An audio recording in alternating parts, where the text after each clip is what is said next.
Bishop का जी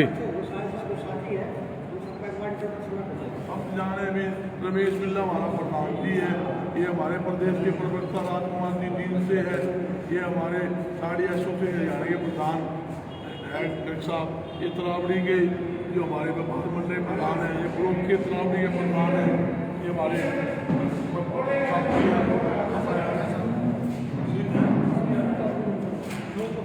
आपको ही गर्ग साहब, आज का ज्वलंत मुद्दा क्या है, किस लिए प्रेस वार्ता कर रहे हैं? आज का मुख्य उद्देश्य क्या है? जो बिशप की सबसे बड़ी संस्था जो वैश्य समाज की अग्रवाल है, उसके नेतृत्व में अनेकों विकास कार्य देश में चल रहे हैं। हमने काफी अनेकों निर्णय लिए हैं, जिसमें जितने भी देश के अंदर तीर्थ स्थान है, हर तीर्थ स्थान के ऊपर अग्रवाल नाम के नाम से, अग्रवाल के नाम से भव्य भवन करोड़ों रुपए की लागत से बनाए जाए। इसी कड़ी के अंदर हमने दिल्ली भी जमीन ले ली है, कनॉट प्लेस के पास 4 दीवारी बना ली, ऑफिस बना लिया। बम्बई के अंदर भी हमने एक भवन तो कंप्लीट करके जनता को हैंड ओवर कर दिया, जिसके अंदर 50 कमरे हैं, सब एसी है, 3 सेंट्रल हॉल है, मंदिर है, बड़ा भव्य वहाँ बनाया गया है। और इसी प्रकार हम अयोध्या के अंदर भी अग्रवाल धाम का भवन बनाने जा रहे हैं और अनेकों फैसले हमने और लिए हैं। अग्रवाल धाम रिश्ते विवाह.com के नाम से वेबसाइट शुरू की है। जो हमारे अग्रवाल बच्चे हैं उनके रिश्ते, कोई भी व्यक्ति वेबसाइट खोलेगा तो पूरा बायोडाटा लड़का लड़की का आ जाएगा, कोई भी आदमी रिश्ता करवा सकता है। उसके अलावा एक निर्णय और लिया है, जो भी हमारे परिवार है अपने बच्चों की शादी धाम में करवाना चाहे, देश के किसी कोने में, लड़का लड़की पक्ष के जितने भी आदमी आए सभी का ठहरने की व्यवस्था, खाने की, ब्याह शादी पूरी व्यवस्था धाम की तरफ से कराई जाएगी। और उसके साथ साथ 1.5 लाख रुपए का सामान भी वहाँ लड़की को दिया जाएगा। इसी कड़ी में जैसे आज परिचय सम्मेलन किया है, उसी कड़ी में रमेश जी के ही नेतृत्व के अंदर और राजकुमार जी वहाँ दोनों एक टीम बनाई है। भाई 21 नवंबर को एक भव्य राष्ट्रीय स्तर पर परिचय सम्मेलन अग्रवाल धाम में करेंगे, जिसमें 250 कमरे हैं, ठहरने की व्यवस्था, खाने की, दर्शन की सब व्यवस्था होगी। और वहाँ जितने भी जोड़े शादी करवाना चाहेंगे सबकी शादियाँ व्यवस्था धाम की तरफ से करेंगे। और उसके अलावा कई चीज़ें और हैं जो हमने की है। और इसके साथ साथ हमने पूरे अग्रवाल समाज से अपील है कि जो समाज के अंदर बच्चों के रिश्ते हो या शादियाँ हो, उसकी पहली मिलनी अग्रवाल समाज जो है महाराज अग्रसेन के नाम से ले, ताकि युवा पीढ़ी को महाराज अग्रसेन जी की जीवनी के बारे में पता चले। और उसके साथ साथ जीवनी के साथ हमारे युवा जो है आगे आकर राष्ट्र में देश की ज़्यादा सेवा कर सके। ये हमारे 3-4 फैसले लिए हैं। और अग्रवाल धाम के अंदर भी करोड़ों रुपए की लागत से विकास कार्य चल रहे हैं। 20 करोड़ की लागत से बम्बई एक्वेटोरियम म्यूजियम भोजन कक्ष वहाँ बन रहा है, जिसका स्ट्रक्चर कंप्लीट हो चुका है। और 56 कमरे का बपासना ध्यान के अंदर 56 कमरे का वहाँ कंप्लीट हो चुका है। वहाँ पर ठहरने के लिए फ्री व्यवस्था होगी, 15 दिन का कोर्स होगा। जो भी वहाँ बपासना ध्यान के अंदर व्यक्ति आएंगे 15 दिन वहाँ ठहरेंगे, खाने की और वो कोर्स कराना सब फ्री होगा। देश के किसी कोने से कोई व्यक्ति वहाँ आकर ठहर सकता है। ये हमारे कई चीज़ें कंप्लीट हो चुकी है।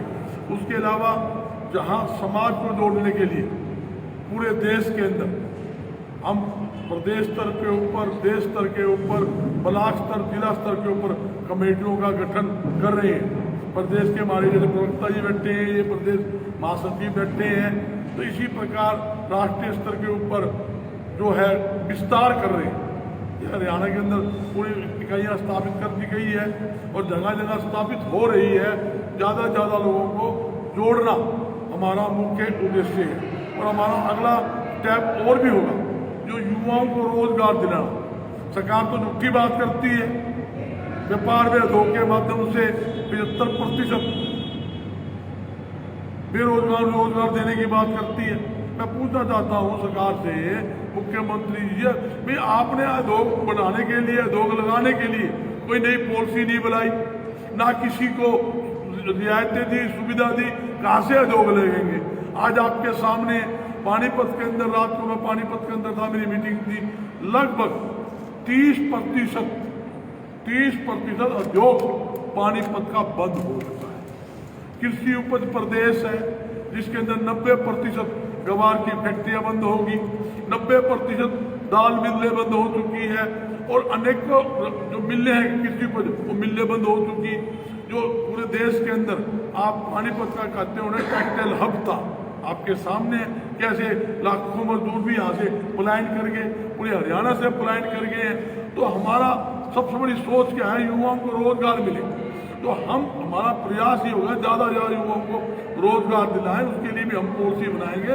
सरकार से भी अपील है भी रोजगार आप देना चाहते हो, आपकी नीयत ठीक है, तो सबसे पहले नए उद्योग लगाने के लिए सस्ती जमीन, बिजली के बिलों में 50% सब्सिडी सरकार दे और यहाँ तक कि जो मशीनें लगती है उन मशीनों के अंदर सब्सिडी दे और हर प्रकार की सुविधा रियायतें उद्योगपतियों को दे और इंस्पेक्टरी राज का डंडा और फंडा जो चालू कर रखा है वो हटाए।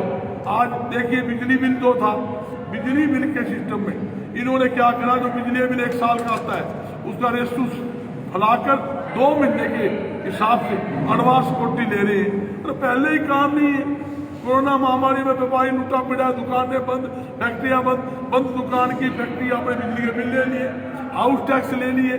तो आप बताइए कैसे व्यापारी तरक्की करेगा, लोगों को कहीं रोजगार देगा? तो ये जरूरी है सबसे पहले व्यापार में उद्योग को बढ़ावा देना। कह तो दिया प्राइवेट सेक्टर के माध्यम से और ये भी कह दिया 75% बेरोजगारों का व्यापार में उद्योग के अंदर हम रोजगार देंगे। कहाँ से दोगे? आप पुरानी जो फैक्ट्रियां बंद हो चुकी उनको तो चालू करवाओ, जो लोग पलायन करके उनको वापस लाओ, उसके बाद ही दूसरी बात करोगे। आप ये झूठी बातें ना करो। मेरी सरकार से अपील है, अभी आज बेरोजगारी मुख्य मुद्दा है, महंगाई मुख्य मुद्दा है आपके सामने, और आप कई चीजें ऐसी है कि आज हर एक आदमी जो गैस सिलेंडर 350 रुपया होता था आज 850 रुपये हो गया। पेट्रोल डीजल आसमान छू रहे हैं, सब्जी के रेट आसमान छू रहे हैं, महंगाई दर प्रतिशत बढ़ती जा रही है, बेरोजगारी होगी वो बढ़ती जा रही है। तो ये दोनों चीजों पर अंकुश लगाने की जरूरत है। और जहाँ तक कि वैश्य समाज की, अग्रवाल समाज की बात करता हूँ, मैं व्यापारी की बात करता हूँ, पूरे विश्व के अंदर व्यापार व उद्योग जगत के अंदर भारत देश का नाम ऊंचा करने का काम अगर किसी ने किया है वो वैश्य समाज ने किया है। विश्व स्तर पर व्यापार व उद्योग को बढ़ावा देकर, उद्योग लगाकर, व्यापार चलाकर भारत का नाम ऊंचा कर रखा है। और आज देश के विकास में और तरक्की में सबसे ज्यादा योगदान अगर किसी का है वो व्यापारियों का है, समाज का है। तो सबसे ज्यादा टैक्स कौन देता है? व्यापारी देता है। सबसे ज्यादा टैक्स समाज के लोग दे रहे हैं। उसके बाद आप सुनाई नहीं करते तो माड़ी बात है। तो आपको उनके विशेष पैकेज जहाँ तक है उद्योगपतियों के लिए होना चाहिए, व्यापारियों के लिए होना चाहिए। सबसे मोटी बात यह है, शहरी क्षेत्र के लिए उद्योगपतियों के लिए बिजली बिलों में खासकर 50% सब्सिडी का प्रावधान सरकार को करने की मेरी मांग है। ये जरूर है। हाँ जी, उठ जाओ गुप्ता जी, सो गए।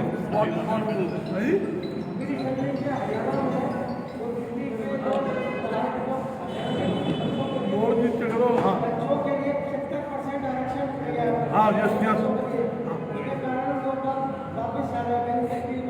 ये युवाओं को गुमराह करने की एक साजिश है। मैं ये पूछना चाहता हूँ कि चलो आपने, हम तो चाहते हैं युवाओं को रोजगार मिले, बेरोजगार रोजगार हम देते हैं और हमारा धर्म भी है। जब मेरा काम चलेगा मैं आदमी दूँ तो मैं रखूंगा, कहने क्या बात है, मिलना भी चाहिए। मगर ये मैं पूछना चाहता हूँ, सरकार को शेष पत्र जारी करना चाहिए। तो सरकार ने अपने इस कार्यकाल में 6.5 साल में कितने बेरोजगार रोजगार दिया, कितने नए उद्योग लगे और कितने उद्योग पलायन करे और कितने उद्योग बंद हुए, ये सरकार को बताना चाहिए। जब आपके सामने सही चिट्ठा आएगा, जब आप बेरोजगारी का मुद्दा लोगे ना, आंकड़े ITI में आंकड़े निकाल लो, सबसे ज्यादा बेरोजगारी में हरियाणा नंबर 1 है बेरोजगारी के अंदर। ये स्थिति है तो कैसे लोग हरियाणा तरक्की करेगा? ये तरक्की करवाने के लिए जरूरी है, इस काम को आगे लाने के लिए जरूरी है।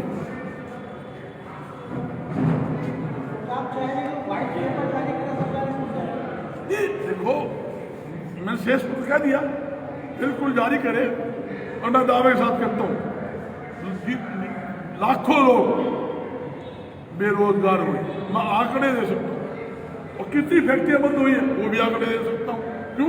मैं इस व्यापार जगत में जुड़ा हुआ हूँ, 37 साल से मैं इस संगठन के साथ चला रहा हूँ, मुझे हर चीज का पता है। मंडियों की पोजीशन देख लो, राइस मिलों की पोजीशन देख लो, ये आपके सामने है क्या स्थिति है।